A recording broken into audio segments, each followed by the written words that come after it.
So we just had the opportunity to finish Homecoming 2023. And for a lot of people, it's an event. It's coming to the game. But for you, it's more than a week. It's Spirit Week. It's Thursday, Friday, Saturday. It's all the things. Let's walk through that a little bit because it's changed some. I mean, we still have the traditional bonfire. We have the game. We have those things. But you're doing other things. So let's talk about that. Yeah, absolutely. You know, it was interesting listening as Chuck Robertson was inducted this past weekend.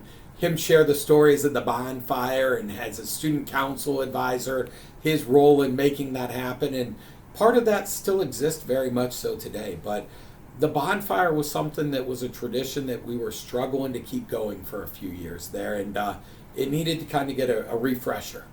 And a handful of years ago, back in, I believe, 2017, we had a student who was battling leukemia.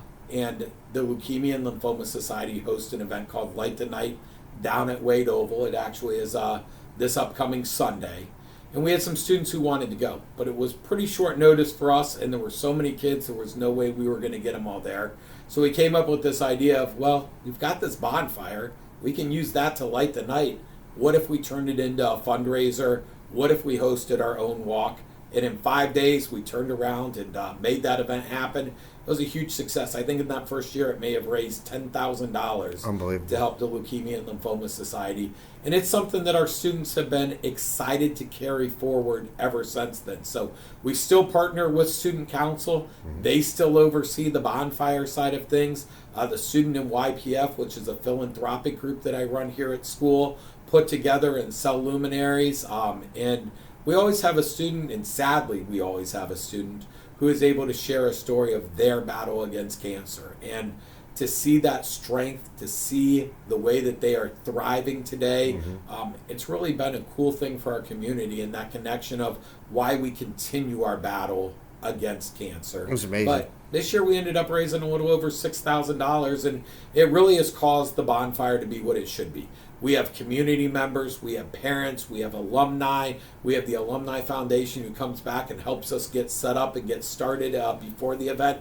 So to me, Homecoming is a community event, and the Light the Night bonfire has really allowed us to continue that tradition. It's awesome. I mean, just being there again this week, walking that back property with all those luminaries as you talk about, and then when you turn around, you look behind you and see all the torches and everything.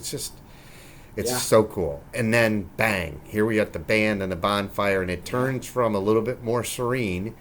And that girl's story this year, by the way, about her journey was pretty amazing. And then it's just rah, rah, rah, you know. Yeah. And I filmed a lot of that for our alumni so they could take Very me cool. home country roads when the band all sings that and stuff. It was That was just a great. cool moment. Yeah, it really was.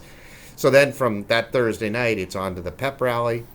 I was able to get there and film the announcement of the Homecoming King and Queen this year. I mean, it almost blew my phone out of my hand. The noise was how loud it was. And then we did the parade, which, you know, you really chair. I mean, that parade's been around since Amy Fritz came up with that idea years ago as a levy campaign thing. I think next year may be the 30th anniversary of the Homecoming Parade. We were looking at that, so we're coming up pretty quick on 30 years of Homecoming And you heard Parade. Gary Dirk, my classmate who inducted his brother, say that, you know, he had PTSD after driving in the thing because when you're driving, it's just that everybody squeezes in. He said there's not going to be a population problem in Bay going forward because you just see all those kids that come out. It's just amazing. So the parade, then the game, and then the dance. Right, you still do the dance on Saturday nights. We had a little over 600 kids join us this year. Wow. So big, you know, given the fact that we have 800 students in our school, we do have out-of-school guests who come, but 600 people for that dance, it's a big dance. It's amazing. I heard one thing this year that was interesting, that kids will throw you out of there if you have your shoes on. I mean, Absolutely. everybody dances in their socks. Everybody dances. So we've moved the dance. Years ago, it was in the cafeteria. Yep.